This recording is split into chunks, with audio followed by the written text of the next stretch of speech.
This is our 4-video series, How to Hit Your Big Diet Goals. And what we're going to do in this series is introduce one at a time the 3 big reasons we see diet goals fail. And we're really talking to our people out there who are food addicts, emotional eaters, compulsive overeaters. Like, why do we keep setting these goals and not being able to hit them? We're going to break down exactly why.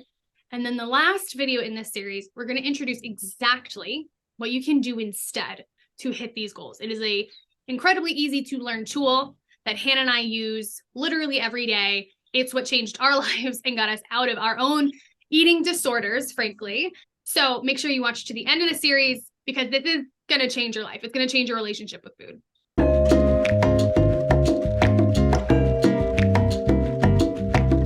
So let us introduce ourselves first. My name is Hannah. This is Laura. We are sisters. I am a sociologist, so that means I study human interactions with each other, and I specifically focus on food and people's relationship to food, people's relationship to each other around food. And Laura, do you want to introduce yourself? Yeah, I'm a clinical nutritionist. So I like to say I study nutrition and people's relationship with food on the individual level, and Hannah's the expert on the population level. And so together, you can't get us to shut the hell up about food. We love it. We love it. So we're obsessed with teaching people how to get control of their eating because we were both food addicts. We had a binge eating disorders of our own. Hannah had do you want me to say anorexia? Are you comfortable with that? Yeah, that's totally fine. Okay, yeah, Hannah had her, not had her episode, but Hannah. Well, yeah, let's be frank here. We went through a season. Yeah, I don't know how to introduce it in a way that's tasteful, But yeah. Hannah was diagnosed with anorexia. I even did inpatient for a while. Now, this was when we were younger, but it was, easily a 10 to 15 year process for each of us to independently how to figure out how to be the ones in control of what we eat. And so that's what we teach people, because we found out you have to study behavior science and not just, damn it. You have to study behavior science. You cannot just be obsessed with studying food. That never put anybody in control of what they're eating. And that's why we founded Sugar Sober, because we want to be the people we needed to find 15 years ago. Yeah. So welcome to our little corner of the internet universe. So in 2019, there was this really big study that was done. They were looking at people's activities related to their goals, specifically for New Year's. They tracked 800 million different activities. So this is a really, really big study. And they found that by January 19th, so about 3 weeks in, not even 3 weeks in, most people had already dropped off of their New Year's resolution goal. They weren't even doing it anymore. 6 weeks in, almost everybody had dropped off. Nobody was doing it anymore. So they named January 19th Quitter's Day. Quitter's Day. Quitter's Day. If most people are falling off of their resolution or their goal about 3 weeks in, then it's not something that each of these individual people have some problem with. It's something wrong with the way we go about setting these goals and the way we go about achieving them. Amen. Thank you for saying that.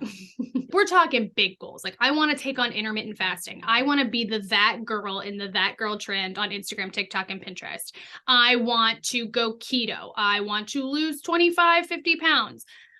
On their own, we're not trying to trash each of these, although I would like to trash some of these.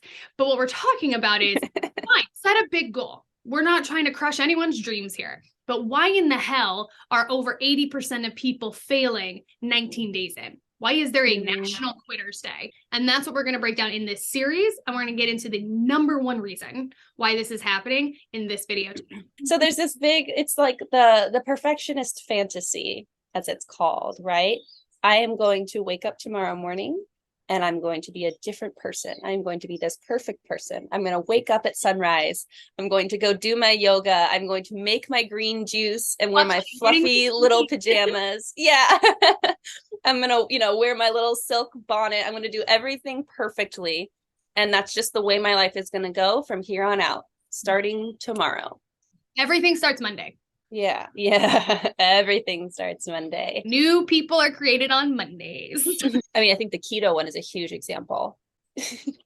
I'm not going to eat pizza and chips anymore. I'm going to make that pizza with the weird chicken as crust and then put some more meat on top of it and some cheese. In the name Anyways, whether you like that or not, maybe you love that and think it's a delicious pizza. I think this idea of like, I'm just going to wake up and just be like downing protein all day. And I'm going to somehow love this now. And that is going to bring me joy and freedom. It's just so misled. You're putting yourself into this like very narrow diet, this very narrow, what you're allowed to eat, how you're supposed to go about your day, and be like, that's going to give me freedom. That's going to make me happy. We set this expectation that we're going to not just be a really different person, but we're going to not crave what has been our autopilot up until this point. Those are just going to fall away. I'm just going to ride it like a paraglider into the sunset. I am never going to crave potato chips. And if I do, I'm just going to say no, starting Monday, because now I am keto. That's a huge goal. That is a 180-degree transformation turn around goal. And we know that that's not how humans work. Humans have to recalibrate. They do not wake up and are a different person. This is what I see as a nutritionist all the time. I talk to clients all day, every day, and they will come to me with ideas about how they can change how they're eating. And that's great. I love to hear it. And so often it's, I just need to stop. I just need to stop doing this, or I just need to start. I just need to start doing this. But there's no commitment to recalibrate. It's, I just have to transform. I just have to be this other person. Mm-hmm. There's nothing to grab onto there. It's all or nothing. All or nothing, and it is a bag of wishes and enthusiasm. But it does not, you don't open the bag and have tools. Oh, here's what I will do. Here's what I will do. You don't, It doesn't give anything to do with your hands. It's just in your mind. I'm just going to be somebody different. So we have that. It's the number one reason is it's a huge goal. The 180-degree transformation, and there's no process. There is no actual implemented system to make this change. It's, I'm going to do it all. I'm going to do it all starting tomorrow or Monday.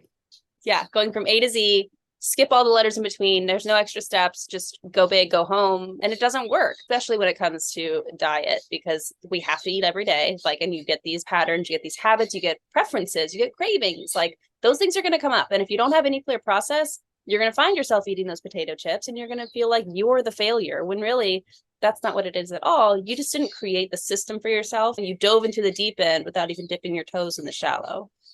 I really want to say this. It is rare. I talked to someone who is a compulsive overeater, a food addict, a binge eater, or honestly, like, it's a spectrum. It's an area of their life that draws more motivation than almost anything else. It is number one what they are insecure about or feel shame about, and thus there is the highest motivation to change this. And still, they cannot wake up on Monday and suddenly be a totally different person who does totally different things and never has the pull to go back to what was their autopilot. That doesn't mean it's impossible to change. Of course it's possible. Yeah. It's impossible to do it all at once.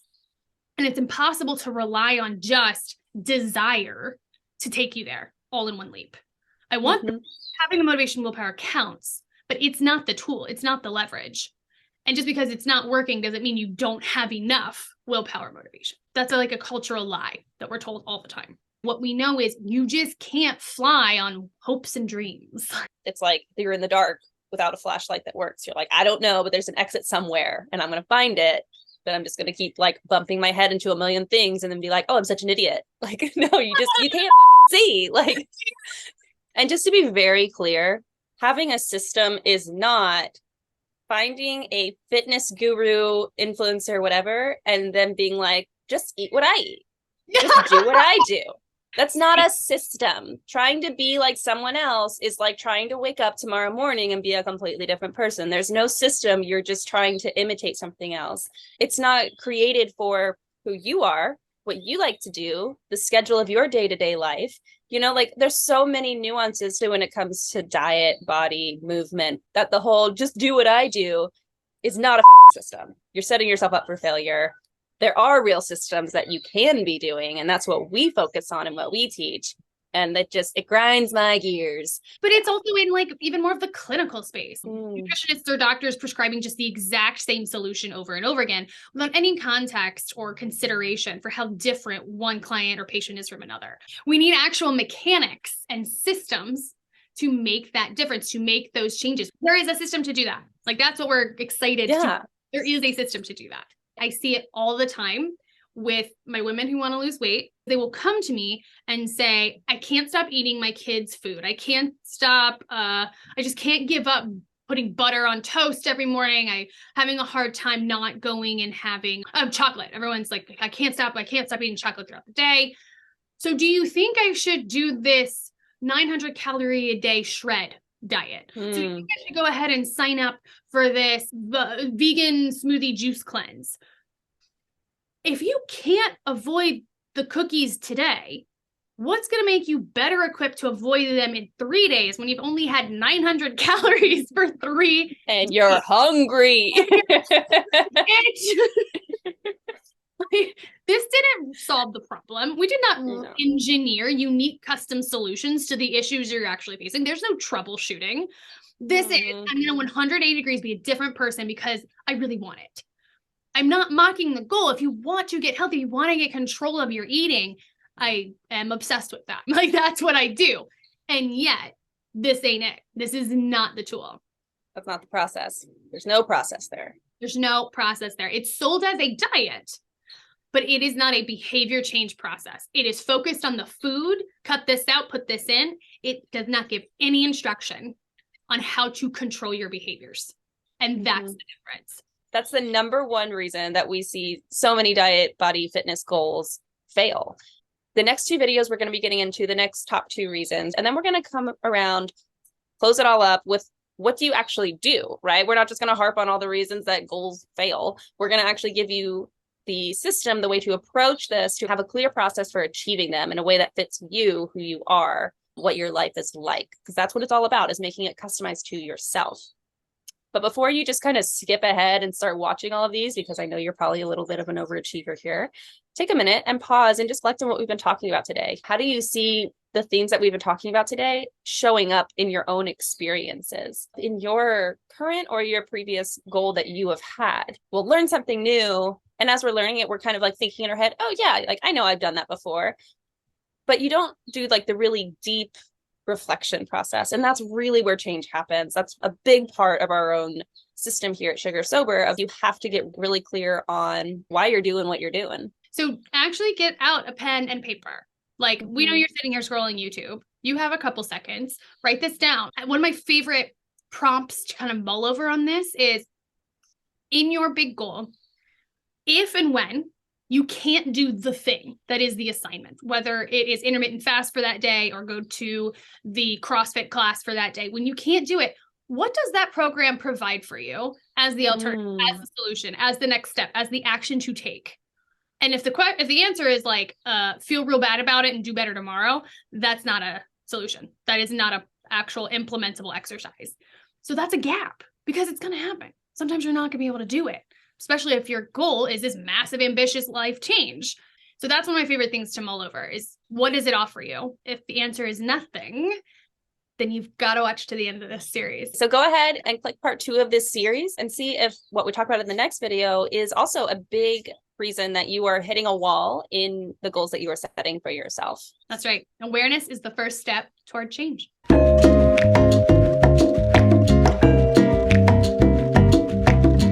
right. I did it. I think that'll be good. I do too. I do too.